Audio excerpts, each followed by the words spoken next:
Innovation, disruption, and big issues. This is Business Game Changers with Sarah Westall. Business Game Changers. This is part 2 of my interview with Èzili Dantò. This is going to be more specific on the child trafficking, the pornography, what they're doing in Haiti, and how the Clintons and the different child pedophilia networks are involved in the symbols and things, and also how you can help out, what to avoid, what to look for, so that you can, when you decide to use your resources to help Haiti, that you're actually giving the places and helping out. You can directly help out Èzili, but also helping out places that are actually going to help the Haitian people and not help the criminals that are taking advantage of poor people in other countries and people that don't have a lot to defend themselves and are being taken advantage of. If you like these shows that I'm doing, I'm hoping that you can help support the program, maybe $1 a month, $2 a month. At $1 a month, you can get my first 2 ebooks for free. At $2 a month, I'm going to be throwing in my 3rd ebook for free as well, and that's going to be coming out in a couple months here. Hopefully by September. It should be out mid-September. So you can go to patreon.com, Sarah Westall, and support the program. So I hope you enjoy these. So let's get back into my interview now with Èzili Dantò. Well, let's dive deeper now into the crimes in Haiti, starting with organ trafficking. Why is Haiti a prime target for this activity? Because we're helpless. We don't have a colonial father like the rest of the 15 European. There's 15 Caribbean nations, and each of them are, Jamaica is still a property or Commonwealth of the Queen. Trinidad is still and plus the world powers have come to Haiti for a reason. Remember, I know Americans don't understand this because it's so irrational. I didn't understand it either because it's so irrational. And I was taught in school that, educated people were scientific and rational. But there's this hatred for Haiti from France, who we beat in combat, Spain, who we beat in combat, and Britain, who we beat in combat. There's a hatred. You're just kind of a sitting duck. I think that not having a nation, a large nation supporting you, you're pretty... What you have to understand is I think the first time that they started all this stuff, sex trafficking, sex slavery, all of that, it's with the Catholic Church in Haiti, just like it's with the Catholic Church all over Africa. If your audience knows anything about sexual abuse, sorts of scars people forever, especially a child. It takes your innocence away. So this is how you have to look at the Haitian oligarchy. The Haitian oligarchy are these light-skinned children that these priests, a lot of them are their children. So there's so various levels. So we'll start in 1870, after all this happened and Haiti got its independence, one of our president allowed the Catholic Church to come back as our educators. And so they became our educators. French became our national language. Catholicism became a national, and they brought in the Jesuits, and I think they call them the father, Le Père something, the Holy Ghost Fathers. I think the first school that started was 1865, and it was the Holy Ghost Fathers, and it was Collège Saint-Martial. They had a group of Jesuit priests that call Frères l'Instruction Chrétienne, like the brothers of Christian education.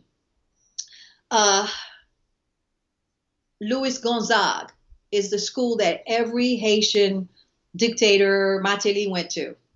Okay, these are the schools that educate our various elites.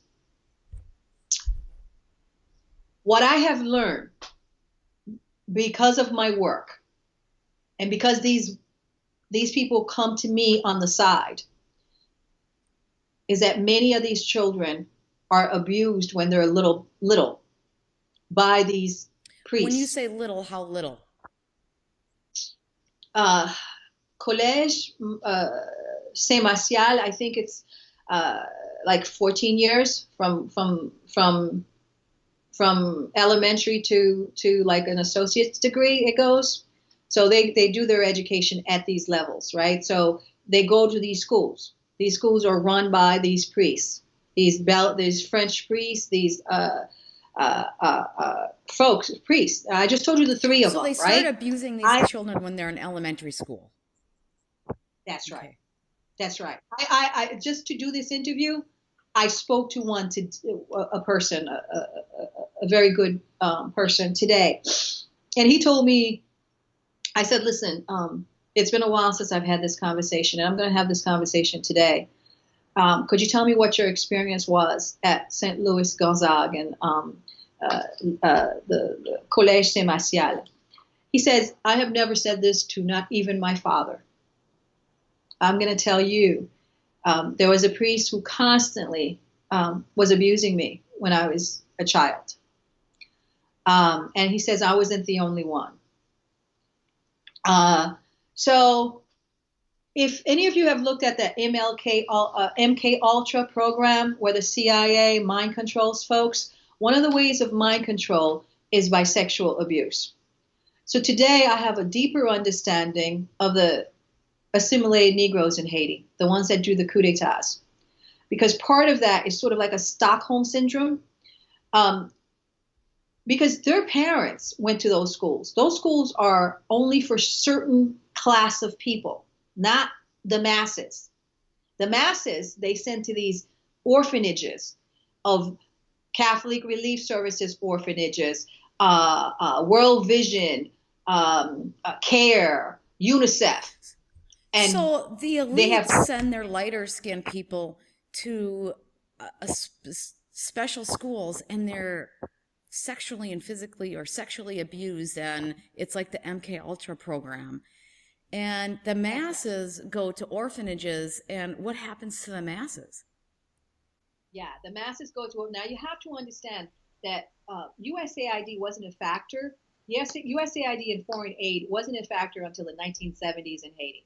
So that orphanage hoax has only been happening since then, right? But the elites, that's been happening since 1865 when Collège Saint-Martial started, right? So these priests, what happens is that, like, let's say Bridgeport Diocese, okay, because I've dealt with them with the Douglas Perlitz case. Let's say, a priest, I'll give you an example because it happened to me. Let's say a priest has been found in Indiana, to have molested children. And they can't move them around anymore. They'll send them to Haiti or Africa. And then what the hell he wants to do. And then once they're in Haiti, they just let them go? Here you go. Yeah. Okay. Now, those are the folks that are doing the orphanages thing, because the Catholic stuff is very hierarchical, right? They tell these Haitian children, males, this is all males, they tell these Haitian males that if you want to be a friar, if you want to be, one of us, and they, you have to deal with this. And so for the longest time, until Duvalier, none of the Catholic priests that were trained in Haiti, they were never, the hierarchy of the Catholic was always these white priests. It wasn't until Duvalier came into office that he changed it, and then you have like darker skinned kids allowed to get into school. That's why, so that came in 1957. But before, it was all these, they would not really let, unless you're very powerful black person, It was more the light-skinned folks, and no Haitian, no matter what color, was allowed to be a priest in Haiti. But now they have them as part of the priesthood. And of course, you know, I was representing Aristide, and he was a former priest, and I've represented a lot of priests. So I was able to just get inside information about a lot of this stuff. So the Catholic pedophiles, essentially, it's like a code of silence. Because to go to St. Louis Gonzague, to go to these schools, it's like going to Harvard, right? Because if you go to St. Louis Gonzague, right, it's a Jesuit school. It has Jesuit schools like, you know, it has Columbia. A lot of Haitians have gone to Columbia University coming from these schools. So if you can, and I had this conversation today, they take it because it's a way to get an education. It's a way to move, and then they end up getting married and having children, but that scar is always there. And what you also have to understand about this scar is that it's cyclical, it's generational. What you learn as a child, sometimes you practice on your children. So that's why that whole LGBT thing has a different color for Black people. So another layer is the rape of women by the priest in Haiti. I was told today, one priest, I'm told, in the area of Lekai has at least 74 children scattered around that zone. If you are a poor Haitian person and you can't pay for your child to be baptized, and they tell you, you know, if your child don't get baptized, you're going to go to hell, then either you sleep with the priest, or there's a place they told me today in the north where one of the priests owns most of that land because he gets a piece of tract of land in exchange for doing baptism, funerals, and marriages. So Collège Séminaire Saint-Michel is, like I said, is one of those spaces. I did speak to one person who said to me that only one of the priests there tried to molest him, that he had like 10 other teachers and nothing like that ever happened to him. Because I want to make that point because he said that to me. And they're run by, like I said, the Holy Ghost Fathers. And then you have St. Louis Gonzague. So if they're not the priests that have a fetish for Black boys like this, they're the ones that are doing pedophilia on the children. One of them said to me, his mother one day had brought his sister to a service. And the priest said, don't ever bring her here again because, you know, she might end up getting abuse. So that is very critically to understand about the mindset of some of these men in Haiti, because then when the international community comes, they sort of even expect it, that's what they want from them. So do people go there as tourists, or men go there from around the world looking for the sex with minors? Is it easy to get that set up? That's right. That's right. Yes, it is. My first case was Douglas Perlitz. He was at the Jesuit University of Fairfield University in Connecticut. He had been raping and molesting Haitian children at a project in the north called Project Pierre Toussaint. There was about 300 Haitian boys in that space. The way that Douglas Perlitz got to Haiti will give you a clue as to what's going on with that. He claims when he finally, and I learned about that case in 2005, he wasn't sentenced to, he is now serving a 20-year sentence in Connecticut, in federal prison for molesting and abusing these boys. Nearly 20. So he said essentially that he was brought to Haiti by a delegation of the chaplain from Fairfield University. The chaplain's name is Father Paul Courier. They have in Haiti these things called like parish twining programs, where different different parishes twined with different spaces in Haiti, and they have guest houses. All kinds of things happens in these spaces, okay? I can just say my experience. So my experience is with what I learned from the Douglas Perlitz case. The boys, he in exchange for giving these boys like food, blankets, and pillows, he required them to do certain acts, and he taught them those acts. If your audience go on any of these internet sites, this guy actually had a fetish for black children. So in the pleadings that the prosecutor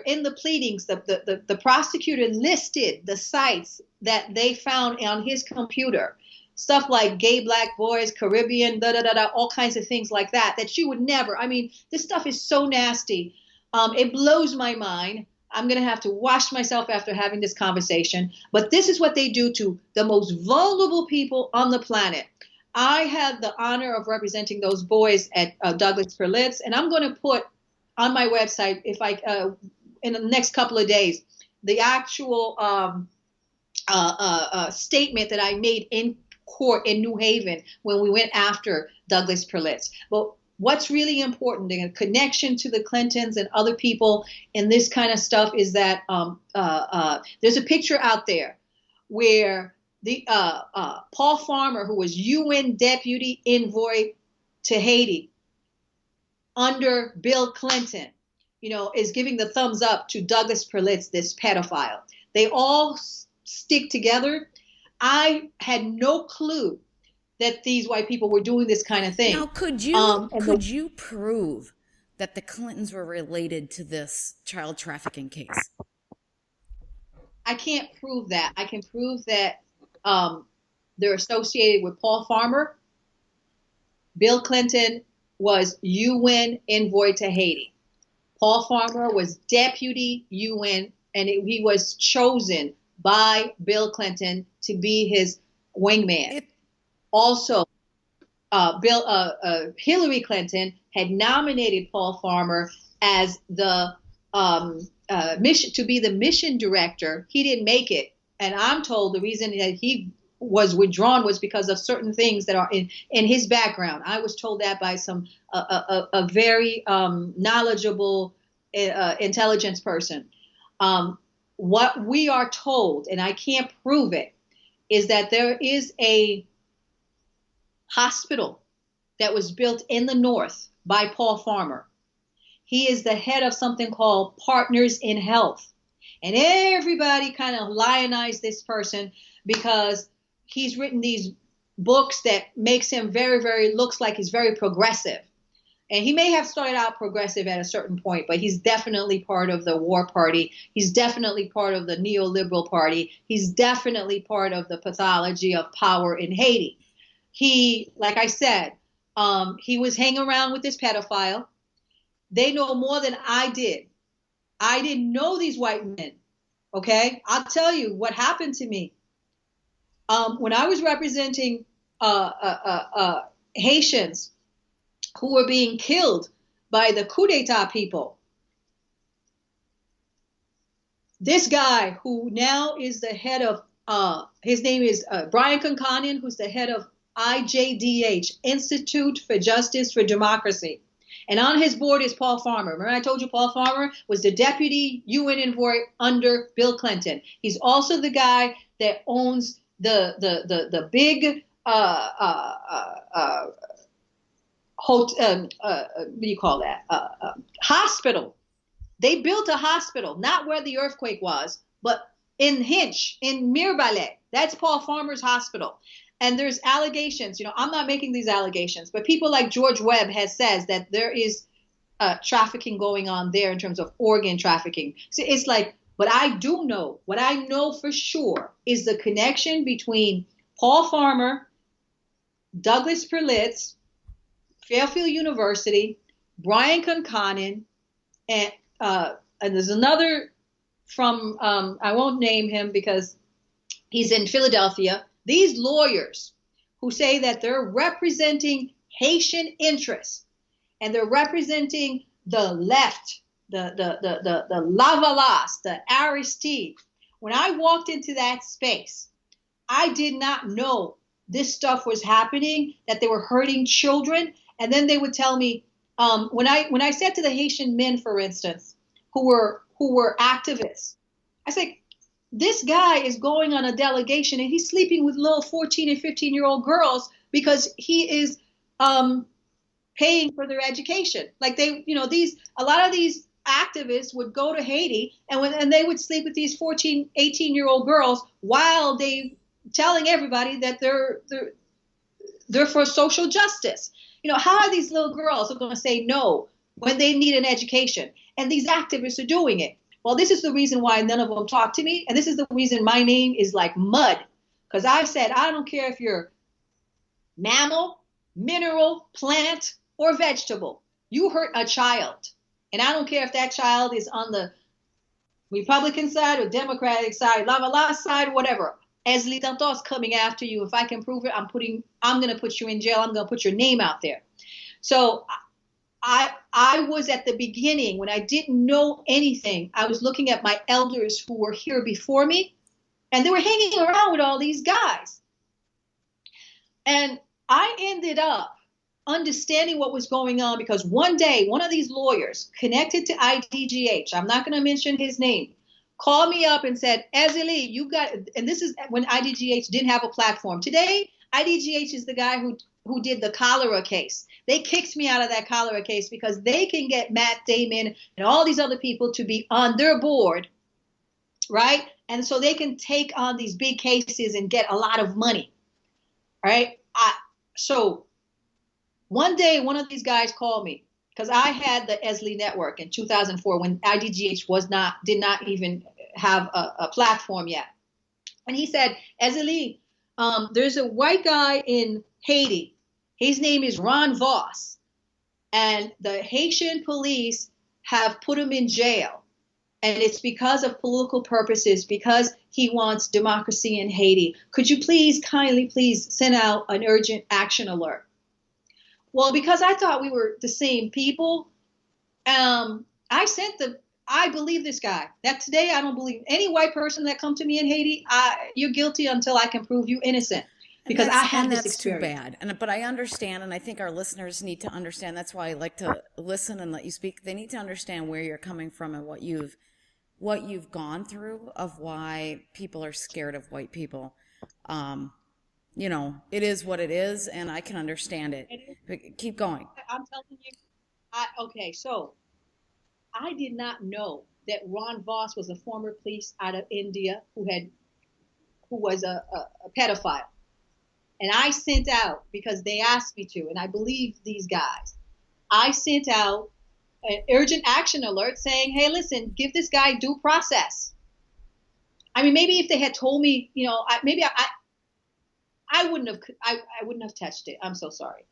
And to this day, okay, if you put my colonial name and put Ron Voss, they'll tell you Èzili Dantò supporting this pedophile. It's still out there. And it's so wrong. They're doing that just to take you down. Now, I asked those guys to tell people I didn't know anything about this guy. To this, they never did. Now, can I ask you, the person that you took to court, who was an obvious pedophile that you guys nailed, and he got the full punishment by law, he ended up not going to prison. How did he get off? No. He did go to prison. Douglas did go to. That was that. There is another. There's others that have not gone to prison. So he did. There's Very others good. that. Okay. Oh yeah, he did. Good. He did. But this is the thing, okay? What I was able to do, and I'll tell you why he went to prison.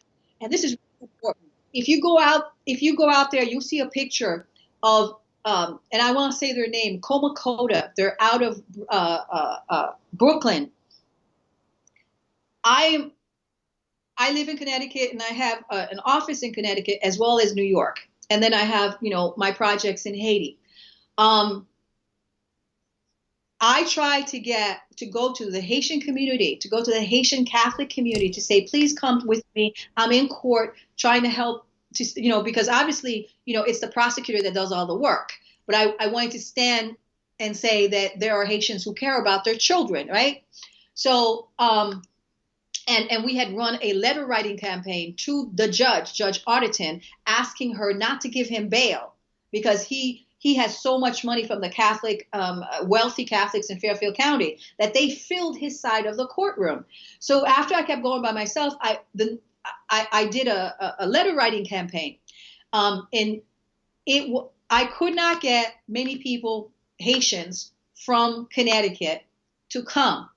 But Brooklyn Haitians are much more politicized. They took a bus and they came with like signs that says, Douglas Perlitz is a pedophile, this, and that. Okay. And we could see us doing that. I think it's because of that activism that he ended up pleading guilty, because he had such big friends. Like I said, the folks from the diocese, from Fairfield, Bridgeport diocese, the rich guys in Fairfield County, the Chapt, they said he was a saint, that my children were lying. And this is a guy who trained children how to do porno and how to service. A lot of them today are servicing gays and other people who come for tourism in Haiti. He got that 19 years for, violating the tourism statute in America that says you can't go overseas to have illicit sex with minors. So that was the statute. But when we tried to get him arrested in Haiti, he ran into the Dominican Republic, and he was always able to pay people. You could, you pay $10,000 to a Haitian police or whatever, you can get out. That's kind of that impunity we're dealing with. But Douglas Perlitz is now in prison, and he is our, one of our successes. But it was hard to do. Part of the reason why he ended up playing guilty, because after this, some white guy that I had met in New Haven courthouse came to me and says, I was molested when I was a child.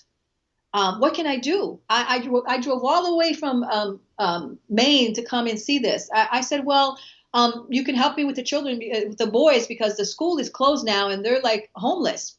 Because I had intended, because we had spent 6 years in that case, to take the civil case, when he pleaded guilty. There are deep pockets like Fairfield University, who had their chaplain raising money for him to do the orphanage. That's how the orphanages work in Haiti, right?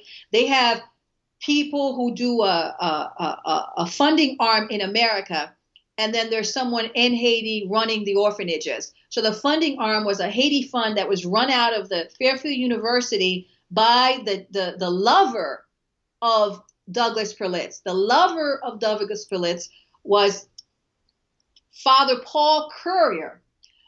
When Douglas Perlitz finally admitted that he was guilty, he said that when he was 17 or 18, I can't remember what age, it's in the pleadings, you guys can verify, he started a relationship with the chaplain. This is like an older man taking advantage of a student at Fairfield University.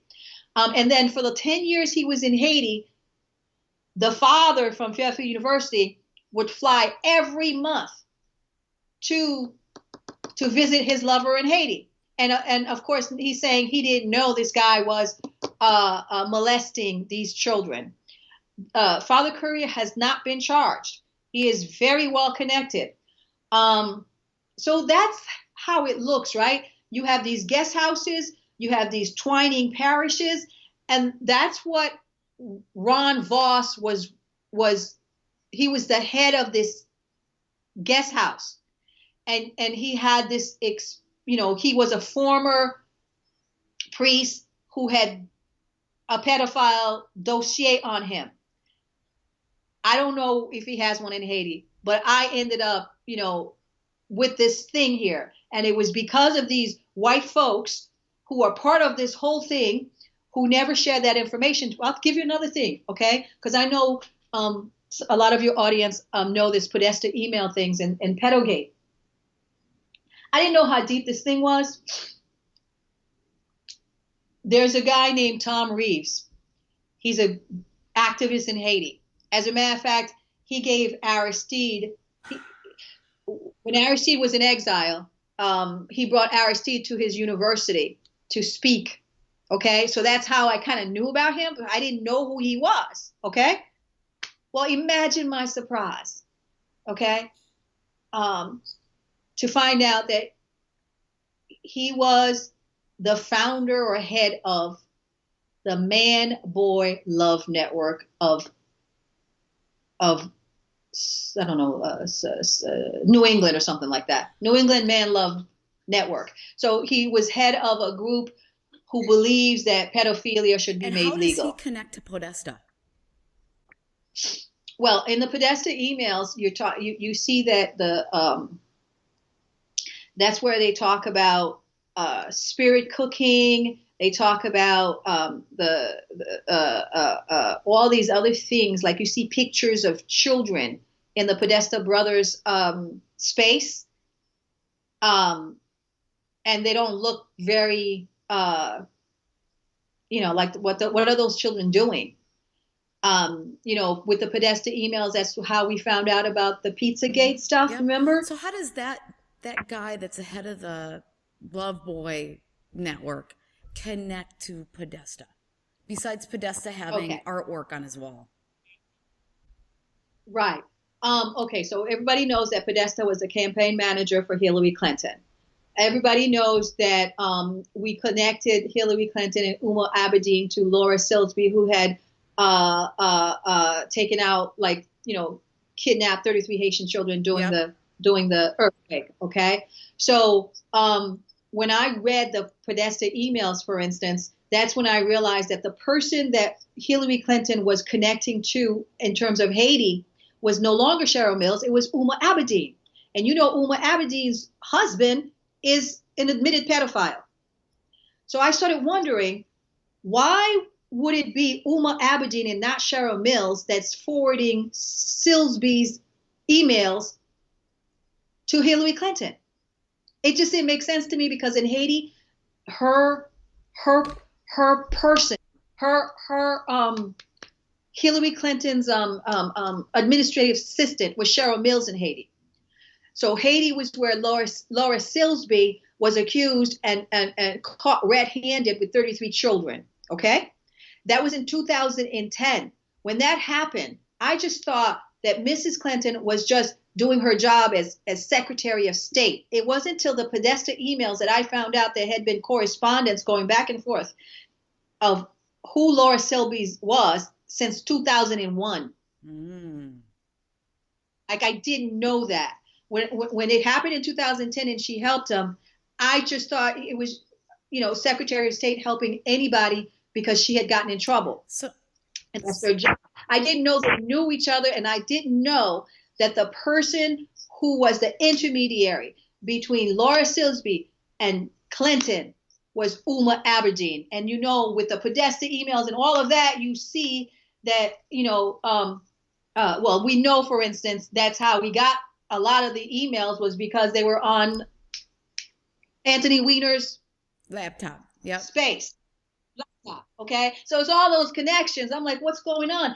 Are my children somewhere with the Muslim Brotherhood? Did they fly them out? Those folks, are all into little boys, have been doing it for 1,200 years with the Arab slave trade. I'm like, that connection to Uma Abedin brought in a whole other level of awareness for me. But the reason I'm saying this about the man-boy love connection of Tom Reeve. I mean, he died. He passed away and died in 2012. But I noticed when he passed away and died in 2012, who he was saying send donations to, and that group Hearts with Haiti that he was asking to send donation to. The guy has been accused of pedophilia. So I'm just making all these connections.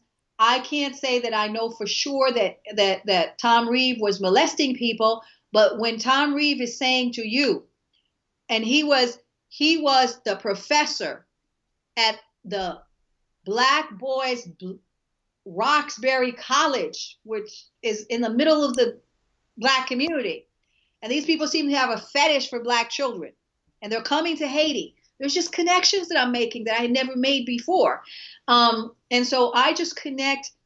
The reason I connect man, boy, love network is because I never knew this thing existed, number one. Number two, it wasn't until the Podesta emails that I started seeing the symbols of it, which was a little, what do you call that? A little pyramid with another pyramid. Mm-hmm.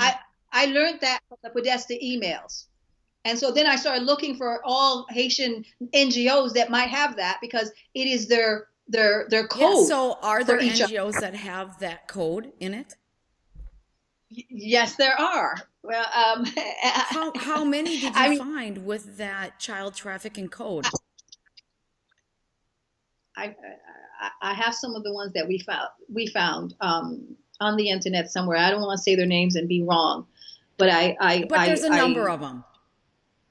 Yes. So now that has that. If the Justice Department or somebody serious in the United States wanted to start cracking down on going after this, there's enough evidence for them to really make a dent and start cleaning this stuff up.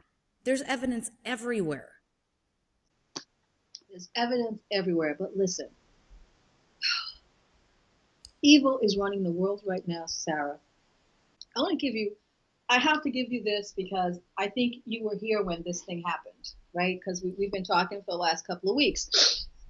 Back in February 2017, Sarah, a group called Operation Underground Railroad said that they had rescued 30 Haitian children from like 9 or 12 traffickers, depending on which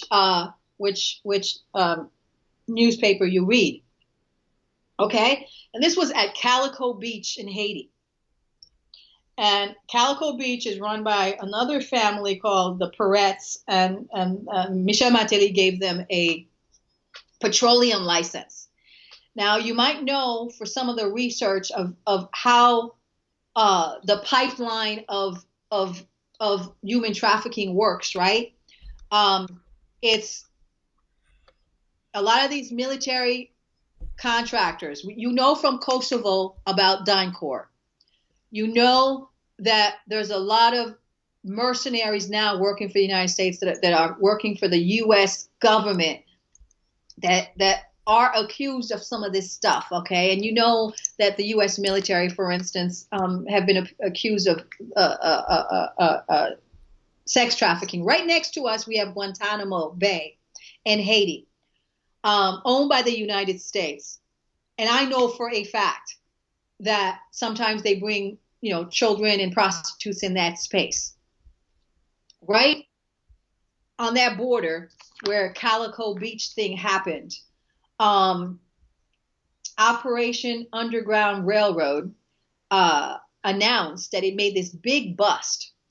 And what's really interesting to me about them is that all of a sudden they're coming out of nowhere saying they made this big bust, that they had set up these traffickers, and that they saved 30 children. There were 30 girls in one room. The girls had been, some of them had been sexually abused already. Some of them, they had been, they were drugging them. And apparently, okay, so when that news came out, I didn't know these people, but I was following it. And within a month of that news coming out, all the traffickers were released by the Haitian government. All of them were released? Released, okay? So there were 12 traffickers. 9 of them were apparently Haitian nationals and the other ones were not. They first released I don't know who the foreigners are. They could have been UN. UN have immunity. If they take them, they'll release them right away because of the immunity. So I don't know who those foreigners were, but there were 12 traffickers, okay? If you go and you look up Calico Beach, February or 2017, okay? But today, I'm going to tell you how heinous these fake white saviors are. On July 23rd, Now I'm following this, okay? And I just put this on my website. I said, here's an example of, child slave trade. And here's how these people were arrested. They actually arrested the children and kept us children in jail more than they did with the traffickers. So that means these traffickers are well connected. Who are they connected to? And we have no impunity. And the rule of law that I had came in to bring into Haiti is nowhere. Is this why the Clintons are so protected? Because their crimes and the crimes that are going on in our government, the stealing of trillions of dollars, of the huge black budgets. I mean, we know that there's just crimes galore and nobody can do anything, it seems to me. I mean, they can. We need leaders. We need courage. It takes a lot of courage. That's why we discussed it the first time, or the first half of this episode, where so many people have been killed, because it takes courage and it takes real leadership. But they're being protected. And is that what it is? Is Clinton surrounded by this big protection network because they're all a bunch of criminals at the top? Is that what's going on? Yeah. That is what's going on. I think you're right. I think what you have to understand is this is how they operate. It's just that the Clintons they had so much contempt for people that they didn't do it covertly. They just did it right in our faces. Well, they don't even try to hide stuff anymore. That's what's so creepy. Is people are not trying to. They don't have to. And it used to be, but let me tell you what's not hidden, okay? And I want your audience to go find this out, okay? So here, Operation Uphold Underground Railroad, Tim Ballard, they say they have all these former CIA agents, former intelligence people, former military, and they're raising money to help rescue childs from the slave trade. That's what they said, okay? And it's like, this is what the mainstream media does and what the NGOs do. They'll pick the most heinous thing that's going to get everybody emotionally involved, and then they'll come and raise money on it. Let me give you an example, because this just happened. Now, on July 23rd, this thing came out, and it said 30 traffickers from Haiti, 30 children from Haiti rescued. And I'm thinking, I hope this is new. I thought it was new. Okay? And I go on the website, and it says you can't see what's going on because this is only released to Australia. And it's the same Operation Uphold Railroad. They've gone to raise money in Australia, and they're saying that they have, as if it just happened. It had happened 5 months before. Okay, so no, it's just a big farce and big clown act. It's just a carnival. So now how can people, there's a lot of people that want to help. How can people make sure that their money, their time, their whatever resources they have goes towards organizations that they can trust, that'll actually get to the Haitian people and make a difference? That's what people want to know. Do you have that information so that people can trust that their money is going to make a difference, and it's not just going into a big black hole, or worse, it's going to go fund some kind of child rapist and their carnival? Or this Underground Railroad people that have taken one news and released it twice as if it happened twice. And then they're saying this thing about how they've rescued 700 children. Well, and they put 300 traffickers in jail. Well, does that mean that, how about those traffickers back in, are they counting those 12 that were released? So how can people help? Is there, do you have, is that something that you're doing, is pooling resources of legitimate, to give to legitimate areas? I know you're doing stuff, so maybe giving it to your causes. I mean, the goal is to make sure that this money and these resources go to places that actually help the Haitian people, and not be given to, not to help the criminals. Yeah. I just don't think, I think, first of all, it should be, it should be some organization that's doing Haitian relief with dignity and human rights, and they're transferring skills. They're not reproducing technical experts in Haiti forever. Well, so now can you So do a little thing, and I'll do it as a resource for people on, or maybe you already have it on your website, what they should look for when donating money to Haiti. I don't think they should donate money to No Haiti. money? I think they should. No, I think if Americans really, I mean, and that's kind Well, of aren't you trying to raise money? this is what I'm saying. I'm raising money, but the thing is, right? And definitely need resources and so forth. Okay, but I'm just saying, like these big NGOs, like Catholic Relief Services, Red Cross, don't give them your money. If you're gonna give money to a Haiti-led, Haiti capacity building organization like what we do. That's what I'm looking okay? for. But that's exactly. So okay. now, how do they know? I I mean, mean, obviously they should give to you, but that's right. Give money to Èzili, give money to Haitian organizations that's on the ground, that's actually helping these child victims of sexual abuse of the UN, or I mean, we need resources. So I'm not going to tell anybody, okay? I've been here for 30 years. If you want to give money and that's what you want to do, because I think there's other things you can do. But if you do have resources, we do need the resources. What are those other things? Okay, this is what you can do, all right? Number one, okay? This is the very number one thing you have to understand. None of the billions of dollars that they say go to Haiti, go to Haiti. The most important money to Haiti is the $2 billion that comes from the Haitian diaspora. Do you know that under Bill Clinton and Obama, they are taxing the Haitian diaspora? So they're not just taking $10 billion and $13 billion coming out of earthquake aid. Under Obama and Bill and Mrs. Clinton, $2 billion that goes from our remittances. That means the money we give to our family directly, the money I send directly to from, let's say I put in Western Union. They started taxing it. So every remittance that you send to Haiti right now, they're taxing at $150.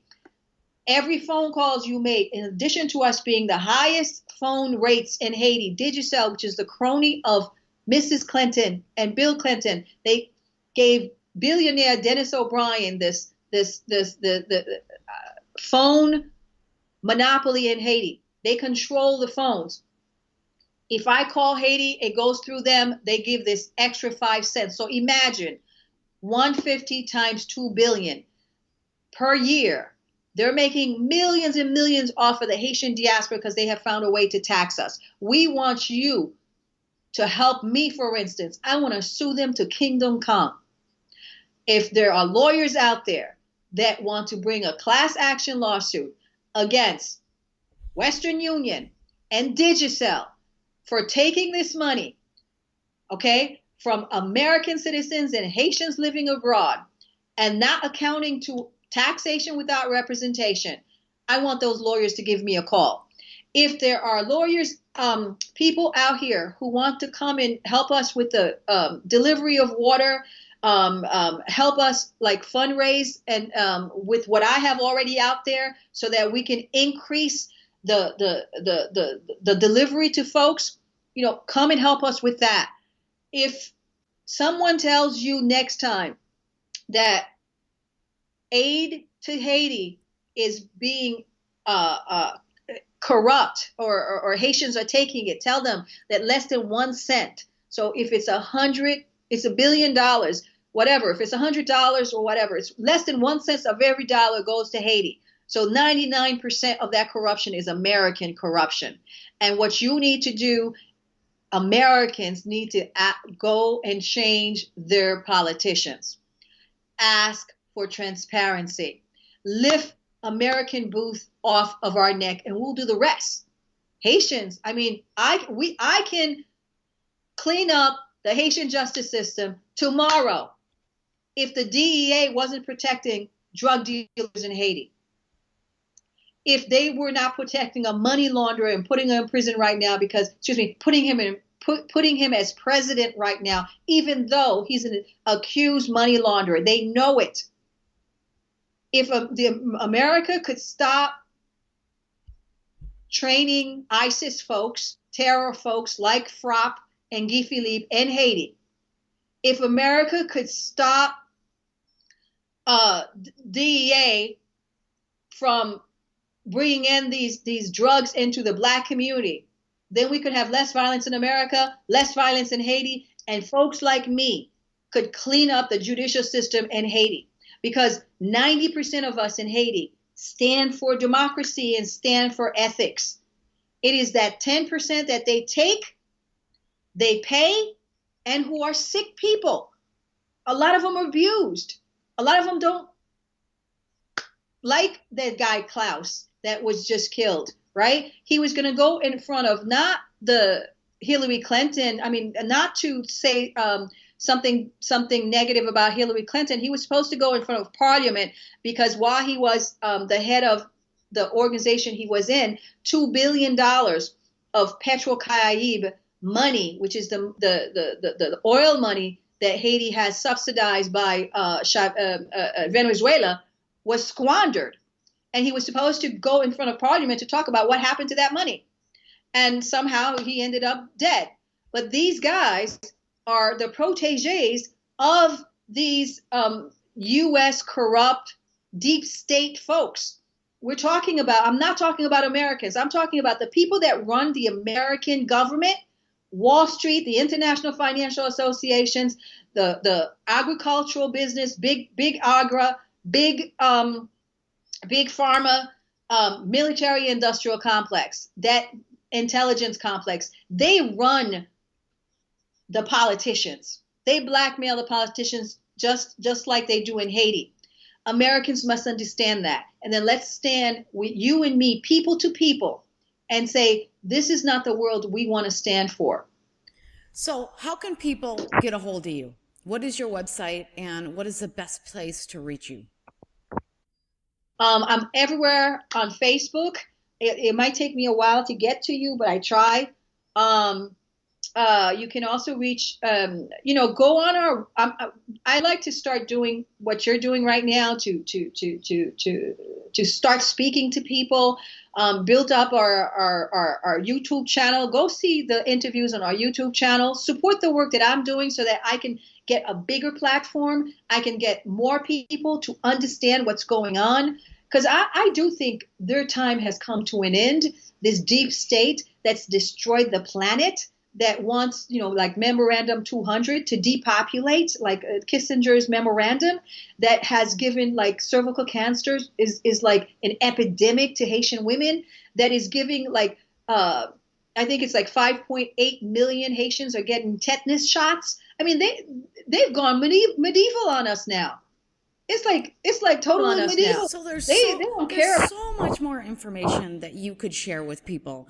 And you have all that on your YouTube channel. You're getting that out. You're getting that on your website. And I'll have the link up here so people can see it, and also on the show page so people will be able to figure out how to get to you. But, I really appreciate the work that you're doing. And I think it's really important that people really start waking up on how bad some of this stuff is, and in our name, with our money, and it's not okay. It's not okay. And we are going to get rid of these people and bring humanity back to this planet. And we're going to do it together. So I do appreciate you giving me the opportunity to come and speak to everyone. Thank you very much. Have a wonderful day.